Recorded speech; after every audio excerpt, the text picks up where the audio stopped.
Hi, everybody. I'm just making sure that everything is working. Yep. Okay.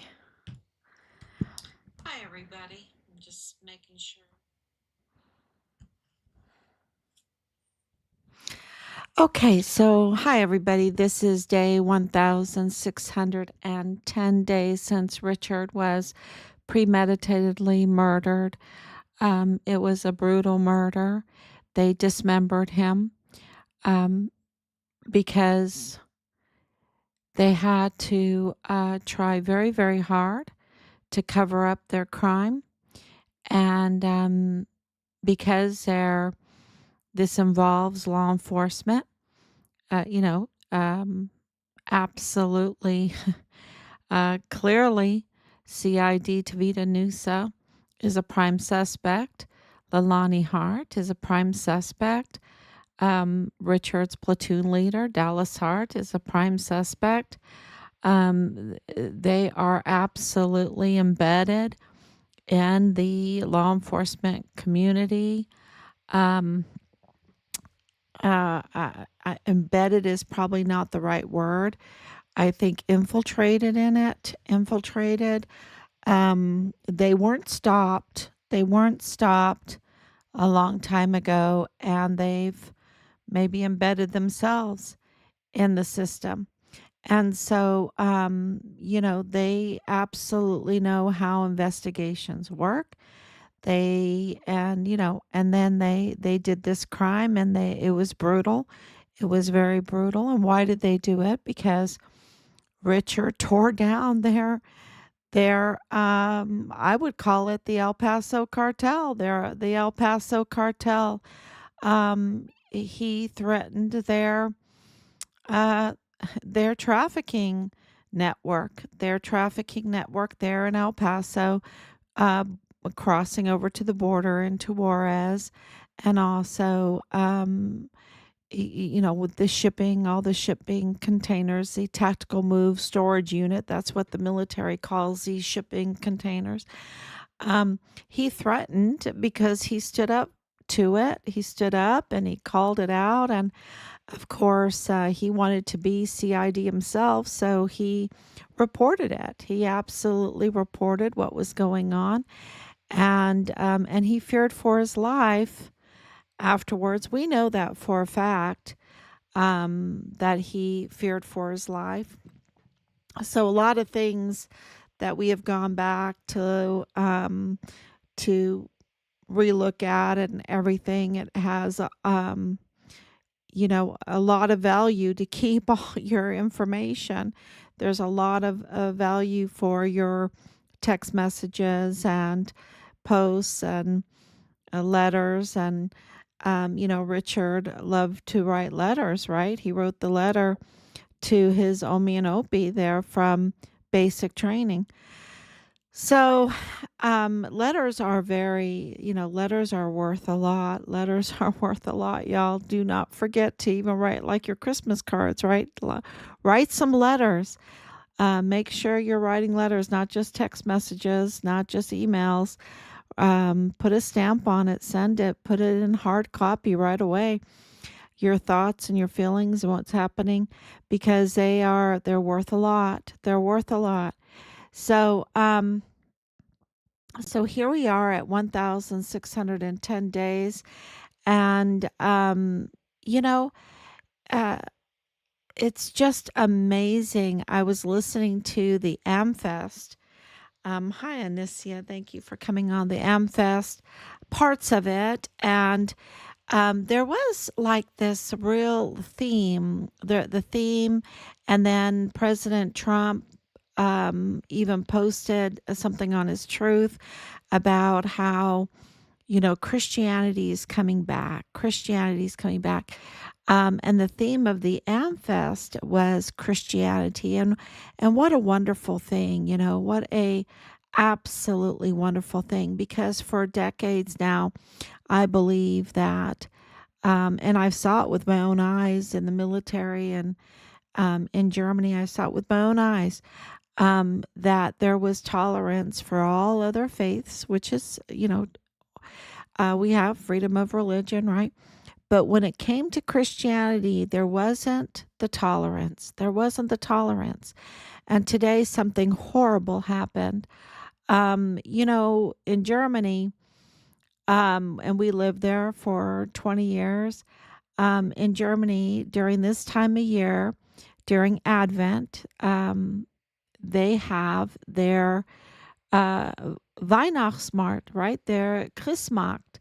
And it's a time when, um, i- and I'm going to explain this because it's really in the news. Um, these little booths, which comes really from the Old Testament Feast of Booths, okay, the Feast of Booths. Um, these booths are clubs. They, for the most part, and historically, uh, clubs, any kind of club, being it a bird watching club, being a dance club, being a musical, let's say they want to play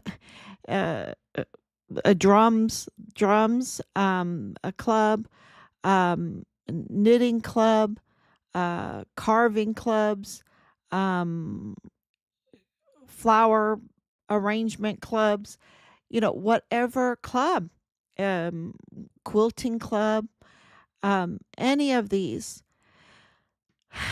they work all year on their hobbies and then their clubs and everything like that. And some of them, like a music club, they wouldn't produce anything, right? So they might have a glühwein stand, which is like a malt wine stand, right?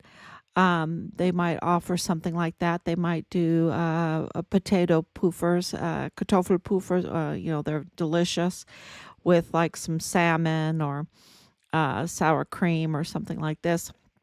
They'll sell those, or Dampfnudel. That's something we don't have here. Dampfnudel is a yeast roll that is not baked in an oven but steamed.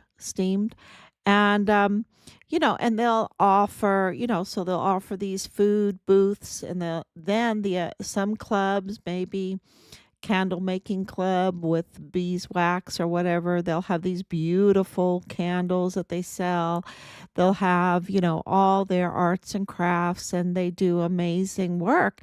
And they depend on the Chris marked, people shopping for gifts for Christmas, um, to fund their clubs. It's a it's a huge deal in Germany. And so every town, just about every town, that has any kind of population will have a Chris Mart because it funds their clubs. And it's even sport clubs too, because you know, in the United States, our sport clubs are part of our schools, right? And a lot of our clubs are part of our schools, and they get funding from, our education funds. But that's not how it is in Germany. These sport clubs, even like soccer, tennis, swimming, whatever, they have to, earn their money for their clubs. And so this Feast of Booths, Advent time, it's very serious, and it is so traditional, and it's such a beautiful time because they put up lights and their decorations, and it's just wonderful. And we would go and have some glühwein, Dampfnudel, Kartoffelpufers, uh, you know, gingerbread. There's gingerbread. Just, and it depends on where in Germany. The different areas have different, excuse me, famous things. And this Chris Mart that's in the news right now is in Magdeburg, and Magdeburg is a Luther stronghold. Okay, Magdeburg is in Saxony, um, which was former Eastern Germany. Okay, former Eastern controlled Germany, and which was Saxony is um, very was a huge part of the Reformation. Okay, because that's Lutherland, right? That's Lutherland. Martin Luther. I'm not talking about Martin Luther Jr. I'm talking about Martin Luther of the Reformation that wrote, my favorite thing that he ever wrote. I think the best thing that ever came from his hand, his pen, was Bondage of the Will. His debate with Erasmus. If you've never read it, you should read it. It's a small little book. It's an exciting little book. It's called Bondage of the Will by Martin Luther, and you can find some good. I have it up there. I don't know who translated it, but it's this debate with Erasmus, and it's just an amazing little book, and it changes the way you think. Uh, in a certain when it comes to free will, when it comes to the will of God, and it's just an amazing area in Germany, Magdeburg. Um, I've been on that tour 3 times, Lutherland. I have a beautiful painting in my home um, of the castle where Martin Luther wrote or translated the New Testament into Hochdeutsch, which is German today, the formal German today, and that was a really really big deal because Germany had Kurfürsten, like I guess like little counties, but they're not counties, or they would be like principalities. I guess that would be the best translation, like a principality. And each of these little principalities, they would have their own dialect. And in Germany, you could travel around, and it's very, very difficult to learn German because you go to these different areas and they have very different dialects.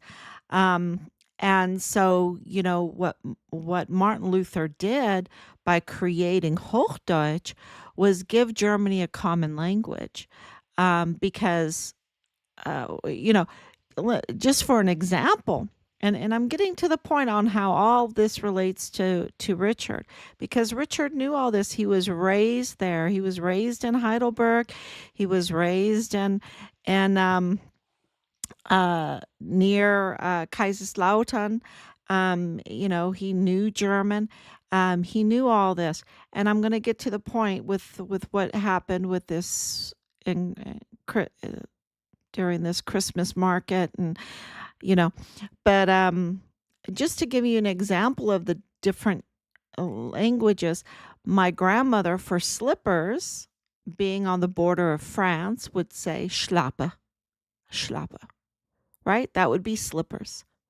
You go into Heidelberg and it would be called Hausschuh.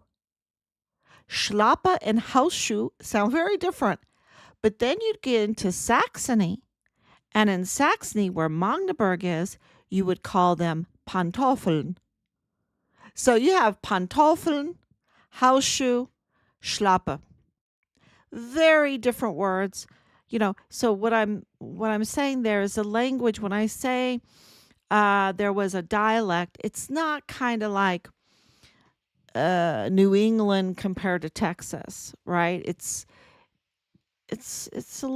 more like the United States compared to Ireland, I guess, or Wales, maybe Scotland. You have it's very different, the languages. And so for what Martin Luther did to create this single German language, Hochdeutsch for Germany, um, was just absolutely changed everything. It was huge. And he did it while he was in a hiding out in a castle because they were coming after him. He was a whistleblower. He was a whistleblower, and they wanted him dead. They wanted him dead because he was a whistleblower. He was a whistleblower for the corruption, um, and they wanted him dead. And he was hiding out as an alias in Wittenberg, Um, Beautiful place. If you've never been there, it's just amazing. The whole tour, that whole countryside of Saxony is so beautiful. It's just so beautiful. And Magdeburg is so beautiful. Ein fester Burg ist unser Gott. A mighty fortress is our God. Uh, you just have it's on a tower, on a huge tower. Anyway, so this area is very significant. Magdeburg is very significant because it is a stronghold of reformation, fighting against corruption. Okay, that area is it's a symbol of fighting against corruption. It's kind of like, Trump owns Robert the Bruce's home. It's a it's he turned it into a golf course hotel, um, and the name of it escapes me for right now, but it's where the place where Robert the Bruce is said to have been born. It's a very symbolic place, very symbolic, and what he did was absolutely amazing there. And it'll come to me the name, but Robert the Bruce is a symbol. He is like the Spider-Man. He is the symbol of fighting against corruption, right? Fighting, overcoming his naivety. I hope I'm saying that right. Being so naive, right? Being so naive and trusting, and then realizing being betrayed by betraying his friend, um, of course, and then having to escape and run and hide because they wanted to kill him. And, because, and then watching that spider and saying, "No, I can't hide. I have to go and I have to fight. I have to try." Um, and so Robert the Bruce is, to me, the original Spider Man, right? He is the symbol of fighting against corruption after realizing, because he's the one that betrayed William Wallace because he was trusting in this secret. Well, secret deals were being made behind his deal that would kill William Wallace, and William Wallace was brutally killed. So, and Richard knew all this. Richard Richard went on the tour with us in this area. Um, and he's not going to stand, you know, silence in the face of Fort Bliss trafficking, criminal trafficking, right? He's not going to stand and just after all of these unbelievable examples, right? And you don't have to agree with everything that Luther did in the Reformation. You don't have to agree with everything that Robert the Bruce did. You don't have to, but these were men that stood on their principle, right? On their principle. They had principle, they had character. And Richard absolutely had these examples in his life, and he had, of course, his father, his grandfather, his grandfathers, all these beautiful men in his life, um, to show him how you stand for your principles. And so, of course, he stood against the trafficking there. Of course he did. And of course he was an official whistleblower. And we know that now. And, something really remarkable has happened. It's like you've got this new awakening or new call to stand up for Christianity, which is standing up for these principles of law, because you have the Ten Commandments, right? The Ten Commandments, and then the two commandments that summarize the Ten Commandments. You have the sacraments. You have, um, you know, the care for creation and all of that. So you have all that, and you have this recognition that they're standing up now to the corruption, to the lawlessness, to the trafficking, to the infiltration of the government and everything. And this is happening not just in El Paso, but it's happening in Germany. And you see that the falling of these governments in Germany just had a no confidence vote. They just had a, a falling of their government. They have a real attack on the Alternative for Deutschland, which is I guess, the MAGA party. Um, and, so this attack in Magdeburg, this brutal attack, and it's just, how can you get in your car, and you have to realize that these Christmas markets are supported by the families of those that are running the booths because they're trying to make money. It's kind of like supporting Girl Scout cookies, right? It's Girl Scout cookies on steroids, because Girl Scout cookies, you have one stand. It's kind of like, right, the Walmart mass shooting case. The entrance, oh, the one man that was shot outside of the Walmart. What was he doing there? He was um, selling some things to earn some money for his child's hobby, right? That's what he was doing. That's what he was sitting at that table. And it's like Girl Scout cookies. We're going to sell Girl Scout cookies to support our children. So that crowd was family members. They're not just tourists.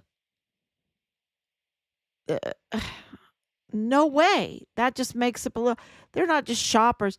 They are family members of those that are running the booths, those that are trying to earn money for their hobbies and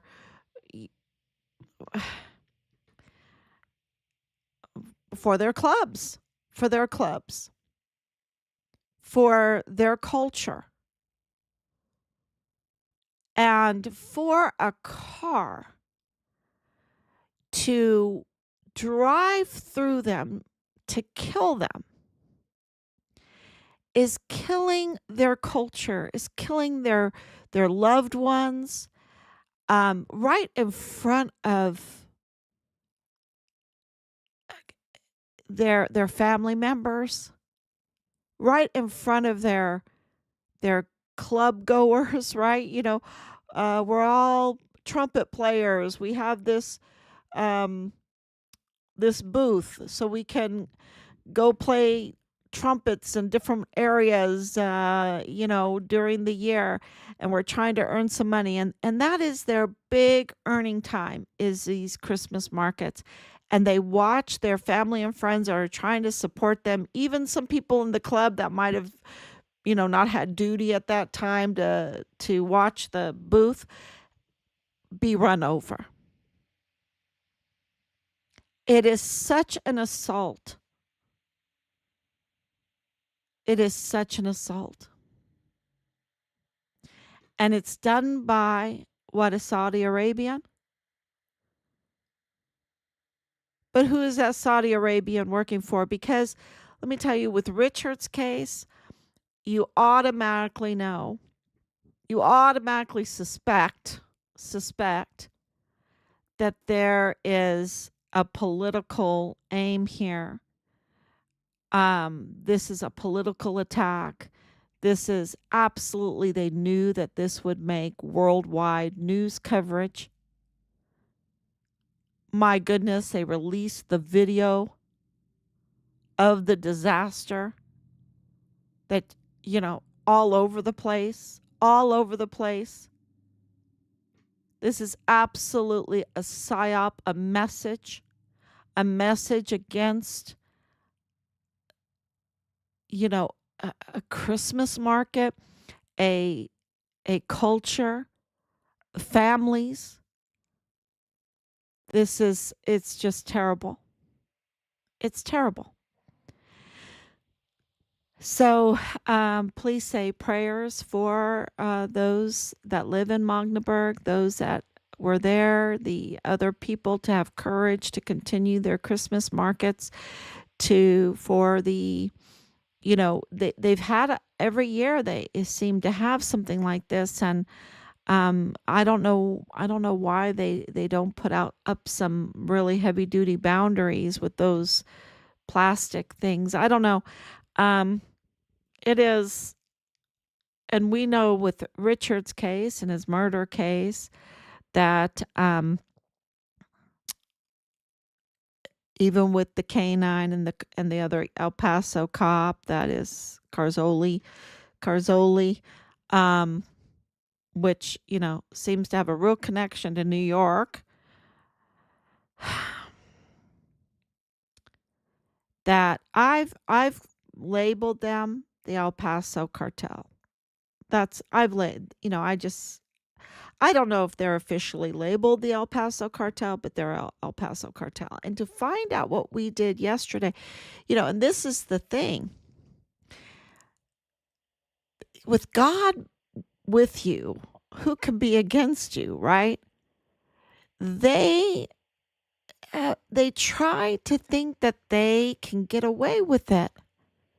They think that they have the power to cover and to tamper, to intentionally interfere. And, and the three big ones are Judge Sam Medrano, Joe Spencer, and now John Briggs, right?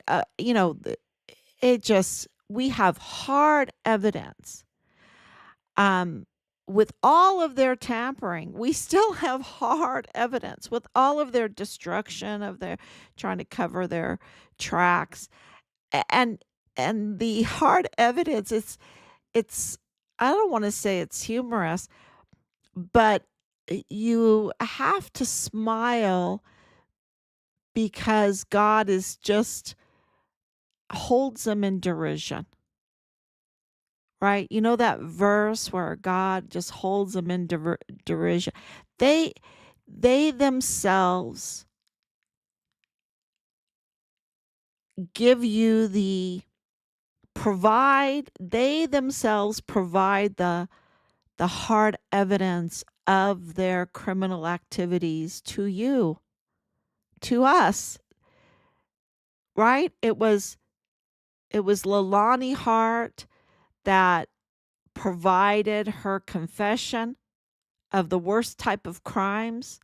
It was Joe Spencer that provided the audio to his own words, It's Judge Medrano bringing in the media to film the witness of his criminal activity, allowing Patrick Crucius to be led, or his civil rights so violated, and to display Joe Spencer's absolute criminality in the court, and um film Loretta Lynn Hewitt, just exposing them totally.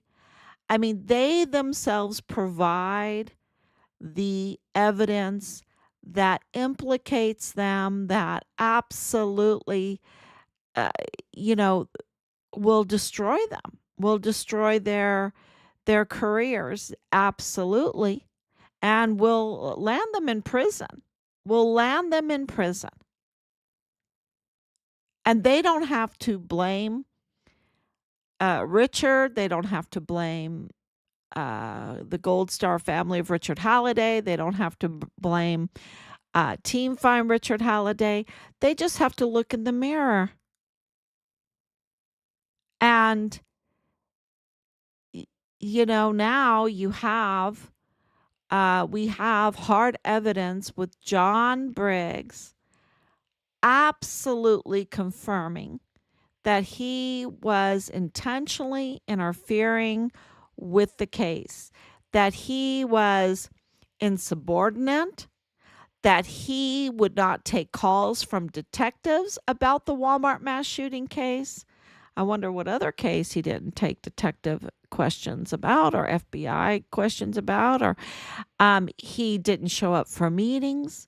He didn't do the simplest. We have the absolute documented hard evidence that John Briggs did not do the simplest task to move the Walmart mass shooting forward.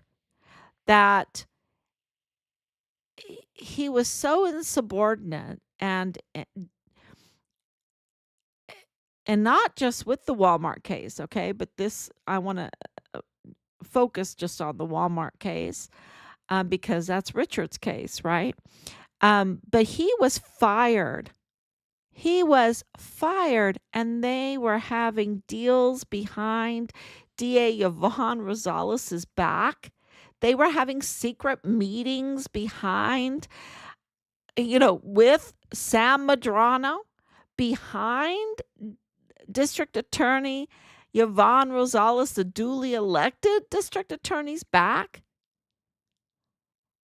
We have hard evidence that after being fired, removed from the case, John Briggs impersonated the attorney on the case. He's an impersonator. So criminal. And this happened for weeks, right? And just like Jaime Esparza, his sister was at the Walmart mass shooting, right? And so it was personal to him, and he said it was personal to him, and it's on audio. We have audio of Joe Spencer saying it was personal, but they meaning Sam Medrano and Joe Spencer and John Briggs allowed, because John Briggs, he was working under Jaime Esparza at the time. He didn't say, "Hey, boss, you have a conflict of interest. Your sister was at the Walmart mass shooting. You cannot be the prosecutor because you said it was personal to you." I mean, the level of criminality that they have displayed in them giving us the evidence. Can you imagine what we don't know still, what they've done?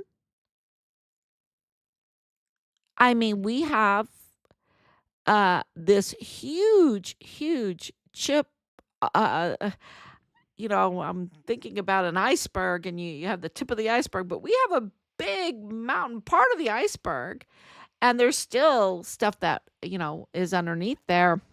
But we have enough. We have enough that absolutely confirm that they were intentionally not doing meetings, intentionally delaying the Walmart mass shooting, not doing their jobs, and though requesting and Judge Medrano approving an open checkbook for the state and federal, that the taxpayers have to pay millions and millions of dollars so that he knowingly can be working with this criminal group to, can I call them the El Paso cartel? Can I call them? I don't know if they're involved in the trafficking. I don't know if they're involved in the trafficking. I know, well, are they involved in the trafficking by covering Richard's case up?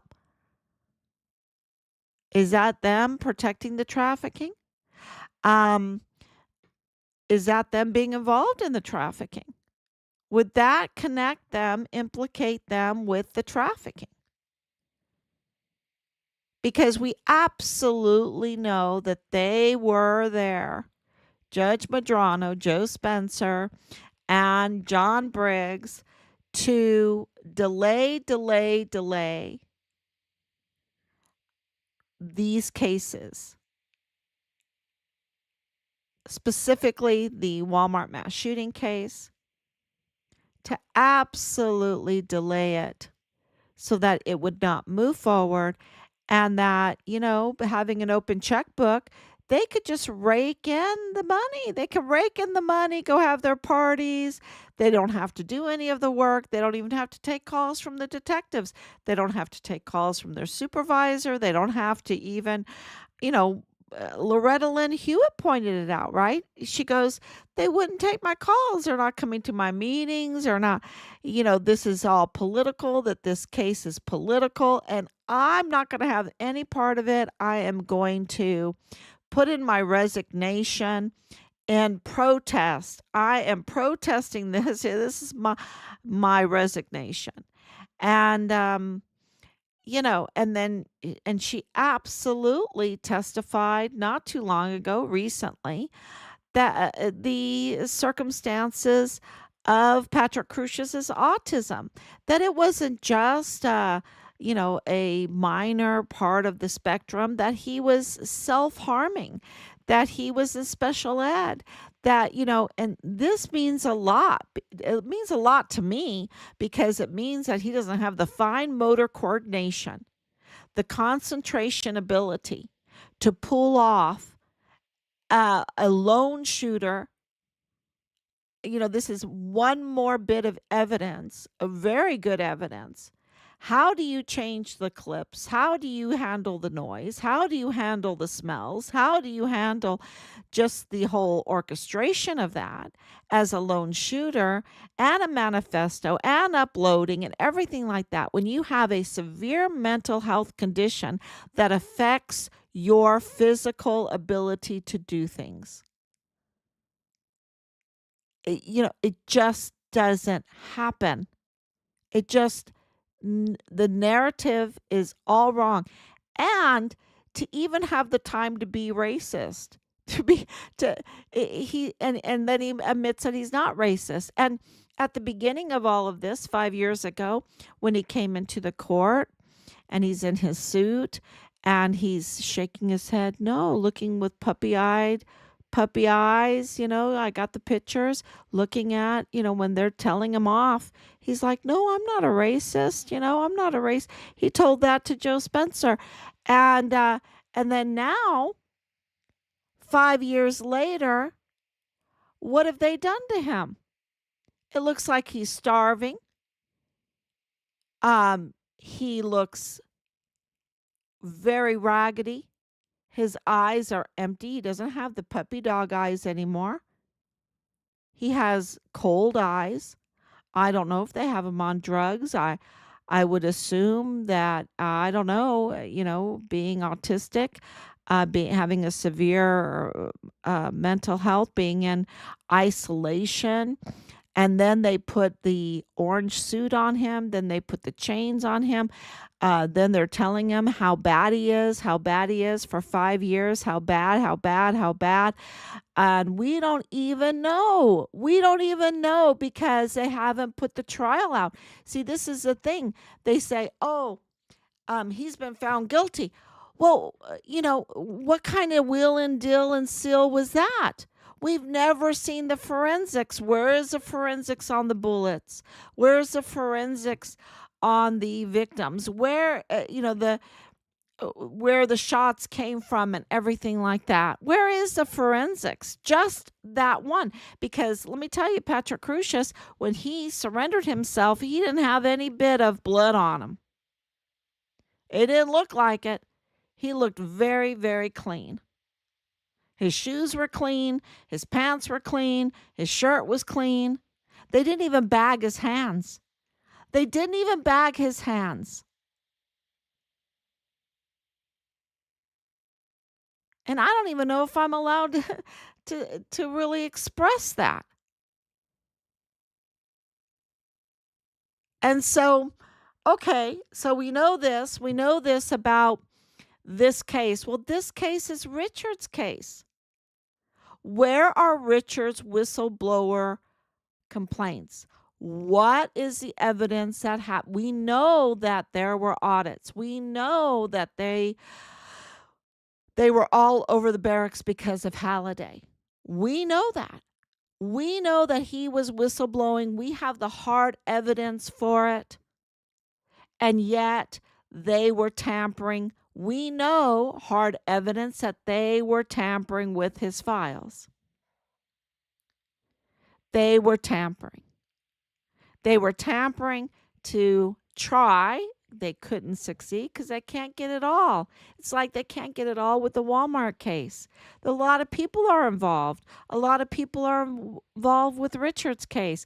Those two cases are totally connected because it's the same El Paso cartel. You know, that's what I call them. I call them the El Paso cartel. That's not something that the FBI calls them, okay? Because, FBI Jesus Nieto is not going to call out what he is connected to because he's absolutely a dirty FBI agent. Just like Tavita Nusa is a dirty CID agent. Just like Marlon Soto is a dirty CID agent. I you know, so I've called them I call them now the El Paso cartel because that makes sense because when you define cartel, it's this criminal network that's dealing with trafficking, criminal trafficking, narcotics trafficking, human trafficking, um, weapons trafficking, ammunition trafficking, money laundering, tampering with documents, tampering with uh, aircraft numbers, tampering with pilot names on, tampering with manifestos, tampering with manifests for the planes, tampering with, um, evidence, tampering with all kinds of evidence, right? Bank records, phones, computers. Richard had a computer. Richard had a phone. Where is it? Where is it? Where is it?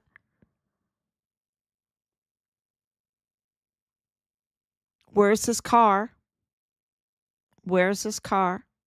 They've lied to us about so many things because they intentionally interfered with our son's cases, his whistleblowing cases, and the murder case and the cover up. They absolutely tried everything to discredit him. And even I believe, we're getting information back that they were ordering him to do an evaluation, a mental health evaluation. And, but they don't do a mental health evaluation on Patrick Crucius.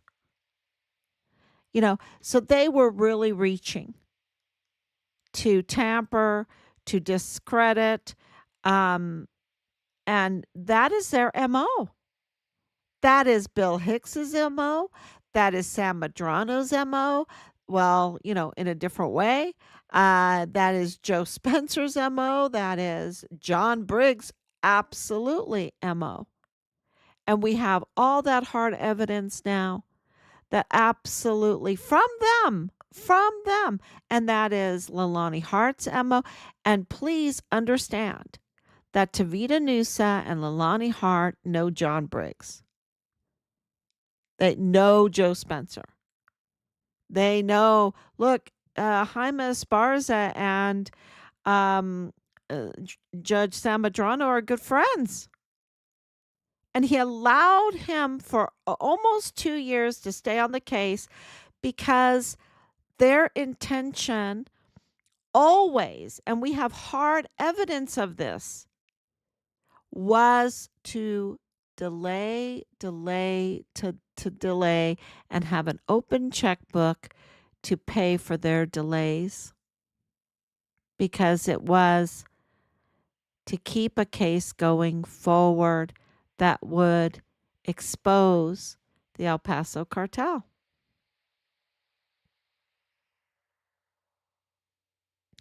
And they did that with Richard's case and many other cases. And Richard absolutely feared for his life. You see it in the videos, you see it in his communications with us. Um, he feared for his life. So that is that part of it. The amazing part of all of this is President Trump won the election. And this uh can I call it a Washington D.C. cartel? I don't know. I don't know. Let's not call them a cartel. Let's call that. I don't know if that's suitable. Maybe it is. I don't know. But you know that they're criminal, and you see that with they just feel that they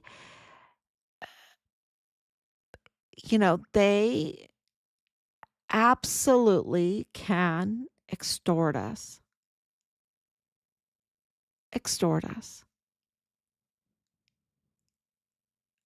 with all of this funding and everything like that. Um, and they'll say, oh, we want it for the farmers or whatever. And then they'll say, oh, we have to have distributors for the farmer money. Oh, but we have to pay the distributors, and then we have to pay the distributors to help. We have to pay this, and then out of the dollar, the farmer will get a dime. I mean, this is how they play their dirty games. Delay, delay, delay. And to extort and cheat and fraud, waste, and abuse. Fraud, waste, and abuse. And I was really hoping, and I don't know what happened today because I was doing some other things, but um, I'm hoping they shut down the government. They've done it before. They've done it before. Oh well, shut it down until we can decide on what the new administration wants to do. And there's and because what's a couple weeks, right? What's a couple weeks? It's nothing. Anyway, but we have really good news from the new administration. Pam Bondi, Kash Patel, Pete Hegseth, um, Tom Holman, um, Ron Johnson, and of course Donald Trump, and there's others that absolutely um, they have enough. They have enough to. I just think this is the story of the El Paso cartel's fall. Finally, you've got them named. Finally, I named them, and then all of a sudden, this is the story of their fall. The cartel and El Paso's fall. They are absolutely exposed by their own evidence, and it's imminent. It's imminent. And that's really good news for those in El Paso. I put out a warning for those in El Paso. Until then, you've got a couple weeks. Um, but, El Paso is an epicenter. They might, it is the epicenter for this criminal trafficking, for this attack on everything that is Americana. And, go back and look at old pictures of El Paso. It was totally Americana. And they just want to give us a false narrative. Um, El Paso, I know, living there, growing up there, it was very diverse. We had a big German population. We had a big Spanish population. We had you know, people from all over because it was military, and it was also um, a huge part of the whole rocketeering. Um, and then you had just the crossroads of El Paso into Juarez, and just it's just such an amazing ancient city. Um, and they, of course, they wanted it. I don't blame them that they wanted it, but they wanted it to do harm, and they wanted it to do it illegally, and they wanted it for all the wrong reasons, and so that's not okay. You know, that's not okay. And um, when Richard, it was, and this is another thing that I have to say over and over again, and I haven't, is that it wasn't Richard's whistleblowing that got him murdered. It was the actions of those like Judge Medrano and Bill Hicks and Joe Spencer and John Briggs. It was their red flags to any criminal. You see, this is what John Briggs is really guilty of. 100% he's guilty of this. Is putting up red flags for criminals, um, to say you can murder a whistleblower and we will do nothing. We will delay. We will delay. We will delay until it fades away. And so to put up red flags, or green flags, I should say green flags. That's sorry. He put up green flags to give them the go ahead, that they can commit these crimes of whistleblowers, because he had those that he was protecting that are involved in these activities.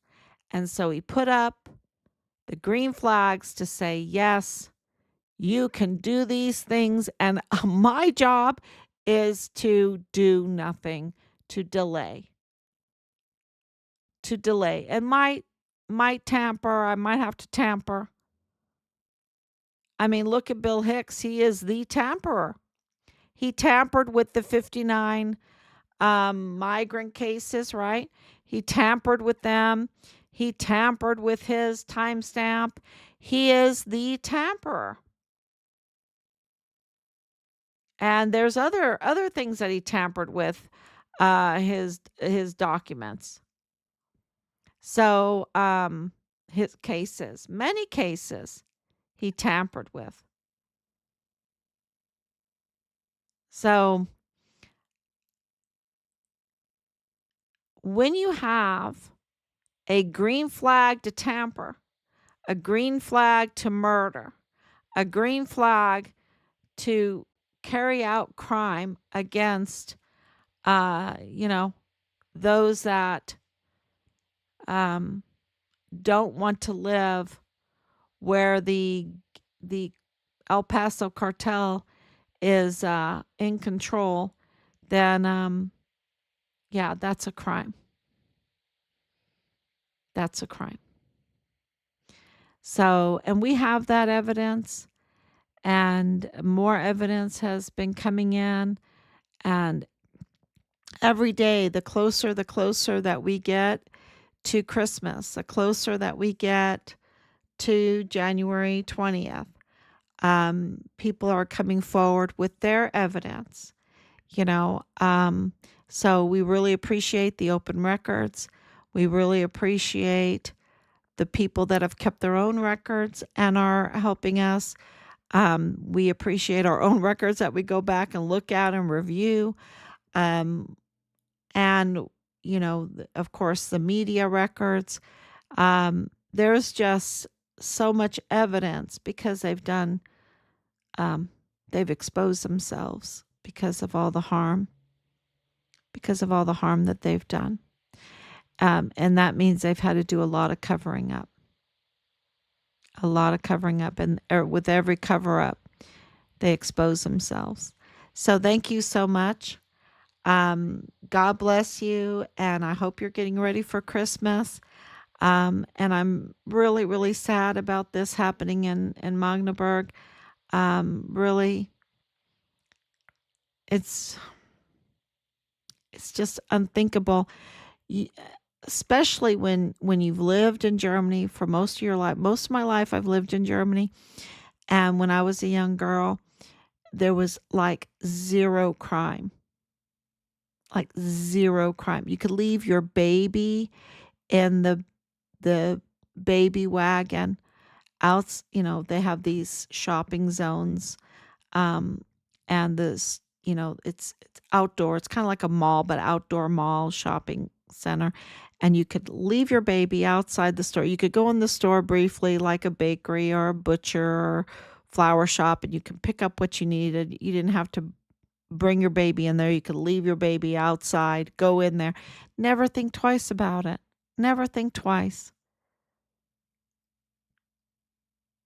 It's a beautiful world when you are law abiding, and when you have um, the law enforcers actually enforcing the law,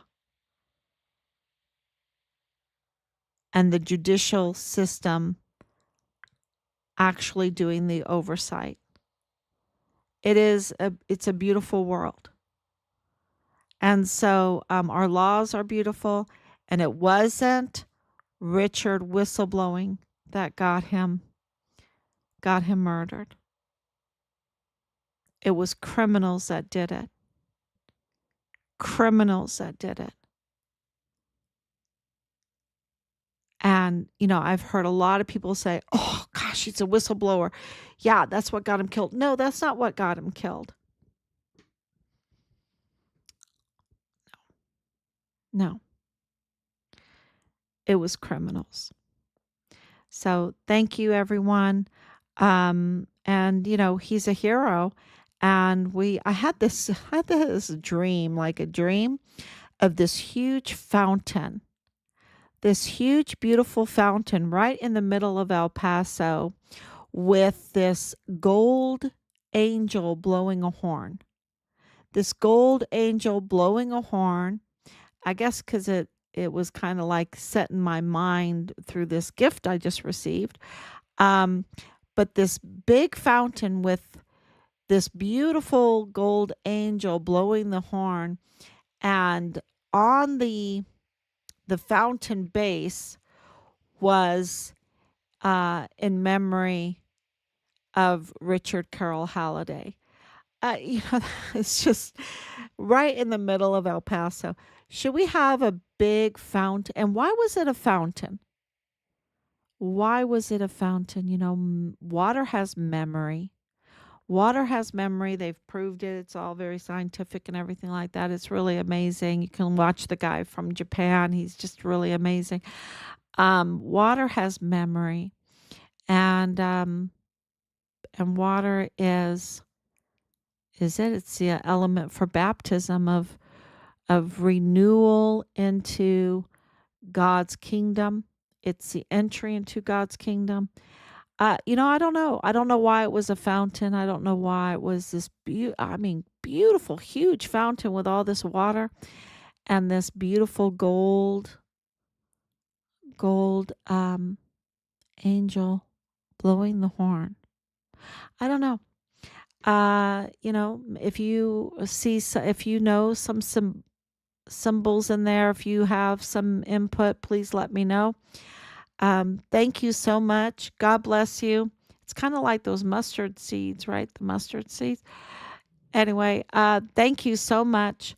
God bless you, and I will be back tomorrow, God willing. Bye bye.